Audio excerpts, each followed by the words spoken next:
दोस्तों, आज मैं आपके लिए एक बहुत ज़रूरी वीडियो लेके आया हूँ। ये जो वीडियो है ना, वो हर एक के मुंह पे ताला लगा देगा। हर एक बंदे के मुंह पे जो बोलता है कि वो इसलिए सक्सेसफुल नहीं हो पाता क्योंकि वो गांव में पैदा हुआ है, या फिर हिंदी मीडियम में पढ़ा है, या उस इंसान के माता पिता गरीब थे। इस वीडियो में मैं तुम सबको ये प्रूव कर दूंगा कि ये सब बहाने होते हैं, और जिसको कुछ करना गुजरना होता है ना, वो कैसे भी करके जीत पा ही लेता है। और एक बात और, मैं इस वीडियो में स्टीव जॉब्स, बिल गेट्स और मार्क जुकरबर्ग जैसे बड़े बड़े विदेशियों की बड़ी कहानी सुनाने नहीं आया हूँ। मैं अपने देसी लोगों के बारे में बताऊंगा जिन्होंने भारत में रहकर गोरों से ज्यादा पाया है। भाइयों, लोग बोलते हैं ना कि भारत बहुत पिछड़ा हुआ देश है और यहाँ पर किसी का फ्यूचर नहीं बन सकता।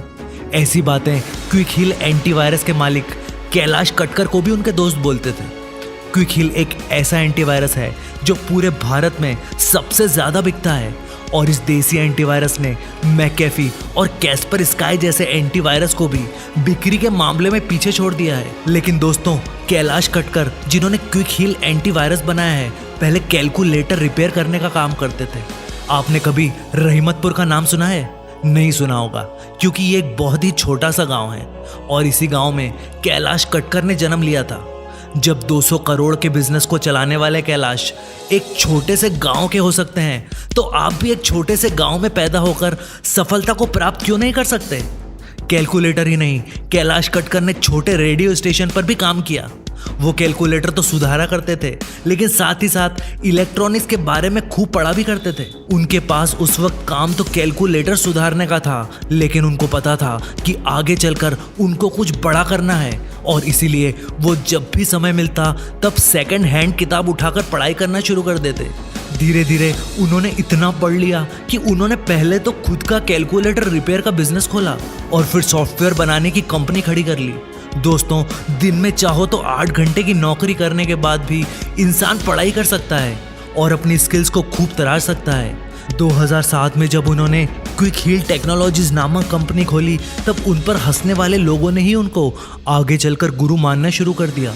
दोस्तों, एक आदमी जिनके पिताजी कोर्ट में 10 घंटे टाइपिंग का काम करते थे, उसने बड़े होकर जोहो नाम की कंपनी खड़ी कर ली, जिसकी वैल्यूएशन आज $1 बिलियन से भी ऊपर है।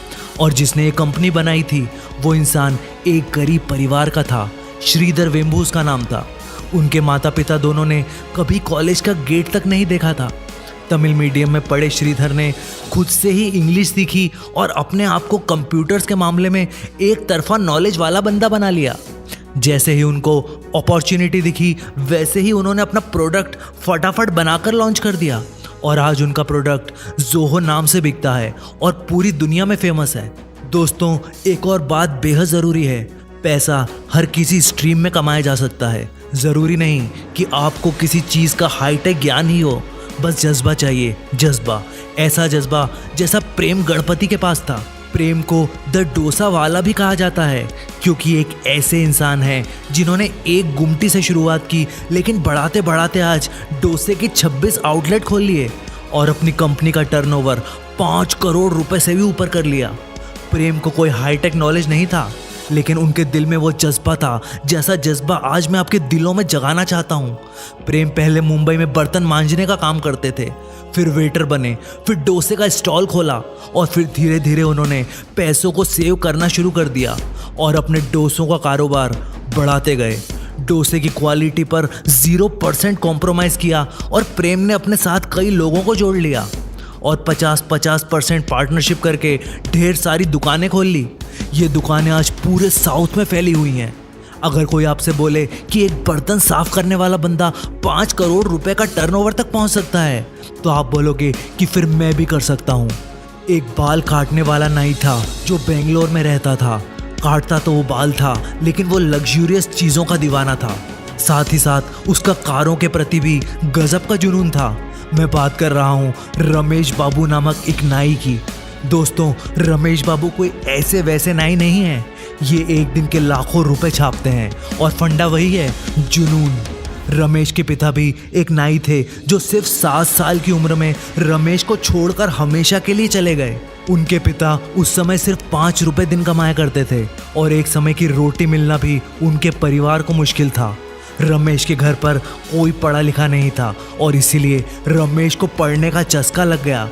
दोस्तों, उन्होंने इलेक्ट्रॉनिक्स में डिप्लोमा कर लिया और बचे कुछ पैसों से मारुति ओमनी का पुराना मॉडल खरीद लिया और फिर उस कार को रेंट पे लगा दिया। जैसे ही उनको समझ आया कि एक कार को खरीदकर रेंट पर बार बार चढ़ाया जा सकता है, वैसे ही उन्होंने अपने दोस्तों और रिश्तेदारों से ढेर सारे पैसे उधार ले लिए और उनको कैसे ना कैसे करके मना लिया कि उनके पैसे वो जल्दी ही वापस कर देंगे। उनका जज्बा देख उन्होंने रमेश बाबू पर विश्वास किया और उनको कार खरीदने के लिए पैसे दे दिए। फिर रमेश ने एक के बाद एक कारें खरीदी और उसको फिर रेंट पर देना शुरू कर दिया और देखते ही देखते आज उनके पास मर्सिडीज से लेकर ऑडी सब कारें हैं।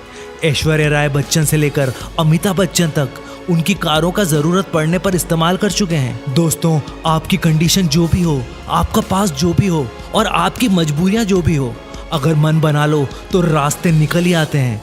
अपने अंदर जज्बा जगाओ और अगर वीडियो दिल से पसंद आई तो लाइक और सब्सक्राइब करो। हमेशा याद रखो, यू कैन डू वंडर्स।